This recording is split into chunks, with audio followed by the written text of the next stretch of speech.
અમદાવાદમાં ફરી એકવાર જોવા મળી રહ્યો છે રફતારનું કહેર। મેમનગર વિસ્તારમાં કાર ચાલકે 5 થી 6 વાહનોને અડફેટે લીધા, જેમાં 5 લોકોને ઈજા પહોંચી છે। GJ01WA 5408 નંબરની આ કાર ચાલકે લોકોને ઉડાવ્યા। કેમેરા તપાસ કરી રહ્યા છે કે આખી લાઈવ ઘટના જો જોવા મળે તો એની સ્પીડ અને એ પણ અમે તપાસમાં એનું પણ તપાસ કરી શકીએ। આ જે ઘટના બની છે એ ઘટનામાં અમારી પાસે જે હોસ્પિટલોમાંથી વર્દી આવી છે એ પ્રમાણે 4 જણા ઇન્જર્ડ થયા છે, કોઈનું મૃત્યુ થયું નથી। પણ ઘટના કઈ રીતે બની, સ્પીડ કેટલી હતી એની તપાસ માટે પણ આરોપીને રાઉન્ડ અપ કર્યો છે, એનો ઇન્ટ્રોગેશન ચાલુ છે હાલમાં અને પોલીસ ઇન્વેસ્ટિગેશન પણ ચાલુ છે। અચ્છા, એવું કહેવાય રહ્યું છે સ્થાનિક લોકોનું કે ભાઈ આમાં ડ્રંક હતો ને એને આ પ્રકારે ઘટનાને અંજામ આપ્યો છે, તો એવું કંઈક આપણે વેરીફાઈ કર્યું છે કે અમે અત્યારે હાલ એનું બ્લડ સેમ્પલ પણ લેવડાવી લીધું છે અને ત્યાં આગળ હાલમાં જે સ્પીડ હતી ને નજરે જોનારા જે હતા એમના પણ અમે નિવેદનો લઈ રહ્યા છીએ।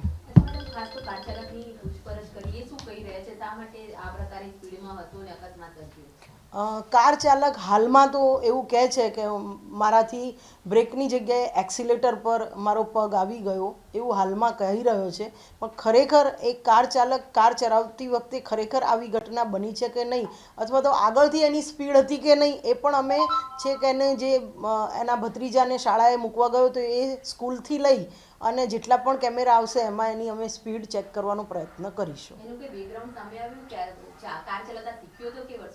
નહીં, એ વર્ષોથી ચલાવે છે કાર, એની પાસે લાયસન્સ પણ છે, પરંતુ આજે એની સ્પીડ કેટલી હતી એ મહત્ત્વની તપાસ અમે જે સ્કૂલેથી જે એક્સિડન્ટ થયો ત્યાં સુધીના રોડ ઉપર આવતા તમામ CCTV કેમેરા અમે ચેક કરીશું, જેથી કરીને એની શાળાએથી લઈને જે સ્કૂલે મૂકવા ગયો તો એના ભત્રીજાને ત્યાંથી લઈ અને એક્સિડન્ટ સ્થળ સુધી જો સ્પીડ વધારે આવશે તો એ પણ અમે FSLમાં એની સ્પીડ માટે પણ અમે મોકલી આપીશું।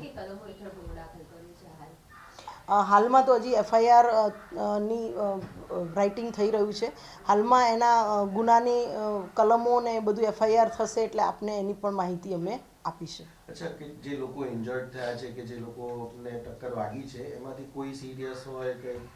હા, એ ઇન્જર્ડ છે એમાંથી એક વ્યક્તિ વધારે સિરિયસ છે જેને અમે મોટી સિવિલ મોકલી આપેલ છે અને બીજા 3 ઇન્જર્ડ છે। એ સિવાયના પણ કદાચ હશે તો હોસ્પિટલોમાંથી વર્દી આવશે તો આપને પણ એની અમે સતત અપડેટ આપતા રહીશું।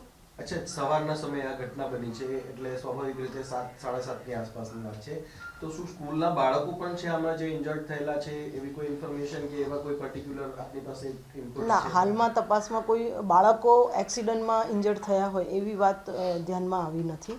તપાસ દરમિયાન ધ્યાનમાં આવશે તો આપને જરૂરથી અમે અપડેટ કરીશું।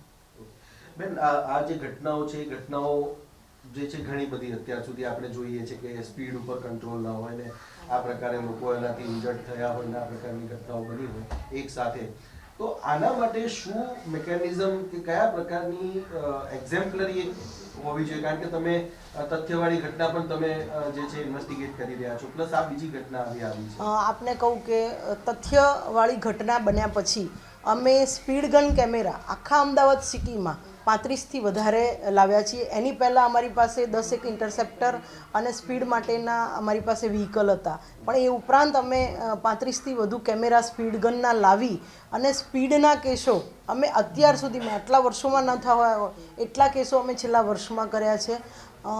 સિટીની અંદર હંમેશા વધારે વસ્તી અને વધારે વ્હીકલનું પ્રમાણ રહેતું હોય, સ્પીડ જે સિટીની સ્પીડ છે એ સ્પીડ જ રાખવાની હોય છે, છતાં પણ ઘણી વખત એવું થાય છે કે વહેલી સવારે અથવા તો મોડી રાત્રે સ્પીડમાં 2 વ્હીલર કે 4 વ્હીલર ચાલકો ચલાવતા હોય છે।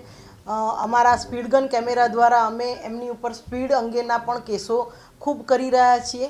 આપના માધ્યમથી જણાવું કે સિટીની અંદર જે સ્પીડ છે એ નક્કી કરેલી સ્પીડ પ્રમાણે જ ચલાવવાની હોય છે ગાડી, પરંતુ વધારે સ્પીડ જ્યારે થાય છે ત્યારે આવા અકસ્માતો મોટા અકસ્માતો સર્જાય છે।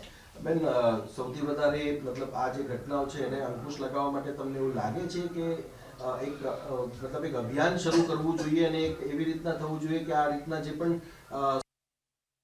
પછી જે ઓવર સ્પીડિંગ કરતા હોય અને જે જગ્યાએ સ્પીડ લિમિટ છે તો એને ફોલો કરવા માટેનું લોકોને એક સ્ટ્રિક્ટલી એનું અનુશાસનનું પાલન થવું જોઈએ માટે કંઈક તમારા તરફથી થશે? નહીં, અમારા તરફથી બિલકુલ અમે જે સ્પીડના કેસો છે અમે છેલ્લા કદાચ કહેવાય ને કે 10 કે 15 વર્ષમાં નથી થયા, એનાથી 4 ગણા કેસો અમે સ્પીડના કર્યા છે અને હજી પણ કરતા રહીશું. અને આપના માધ્યમથી કહું કે સિટીની અંદર જે સ્પીડ છે એ લિમિટેડ સ્પીડમાં ચલાવવાનો આગ્રહ રાખવો જોઈએ, નહીંતર પછી અમારા સ્પીડ ગન દ્વારા આપને સ્પીડના કેસમાં ક્યારેક પોતાના વ્હીકલ કે તમારી જે ચલાવવાની સ્ટાઇલ છે સ્પીડમાં એના કારણે તમે અમારા જો સ્પીડ ગન કેમેરા દ્વારા 3થી વધારે ચલણ આવશે તો એના માટે પણ અમે કોર્ટ કાર્યવાહી કરી રહ્યા છીએ. તો એમાં પણ તમે ન આવો એના માટે આપના માધ્યમથી દરેક પબ્લિકને મારી વિનંતી કે સિટીની અંદરની સ્પીડ છે એ નક્કી કરેલી સ્પીડ એના દરેક જગ્યાએ સ્પીડના બોર્ડ પણ હોય છે, તો નક્કી કરેલી સ્પીડ પ્રમાણે જ ચલાવવાનો.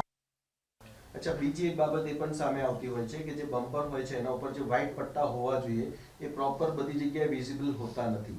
તો આ પણ એક રીઝન હોય છે કે લોકોને બમ્પરનો ખ્યાલ ન આવે અને કોઈક બમ્પર એવા હોય છે કે જે એની એકચ્યુઅલ જે બનવું જોઈએ જે પ્રકારે એવા નથી હોતા. તો આ પણ આઈડેન્ટિફાઈ કરવામાં આવશે કારણ કે આ એક મોટી દુર્ઘટના આનાથી પણ થતી હોય છે. આપે કહ્યું એ પ્રમાણે બમ્પ ઉપરની જે નિશાની છે IRC એ ગાઈડલાઈન આપેલી છે એ પ્રમાણે અમે મ્યુનિસિપલ કોર્પોરેશન પણ લખેલું છે. અત્યારે હાલ બધે બમ્પ ઉપર એ જે ગાઈડલાઈન છે એ પ્રમાણેનું એની ઉપર માર્કિંગ કરવામાં આવે અને બમ્પ ઉપર જે ઝીબ્રા ક્રોસિંગ છે એ પણ અમે હટાવી લેવા માટે કહ્યું છે. ઝીબ્રા ક્રોસિંગ બમ્પની આગળના ભાગમાં એના પટ્ટા લગાવવામાં આવે એટલે જે રોડ એન્જિનિયરિંગ છે એની જ્યાં જ્યાં ખામી દેખાય છે ત્યાં અમદાવાદ શહેર ટ્રાફિક દ્વારા દરેક પોલીસ સ્ટેશન કે થાણા ઇન્ચાર્જ દ્વારા સતત એમના વિસ્તારમાં આ પ્રકારનું જ્યારે જણાય છે રોડ એન્જિનિયરિંગની ખામી ત્યારે અમે કોર્પોરેશનને લખીએ છીએ અને કોર્પોરેશન એ કામ કરાવી રહી છે.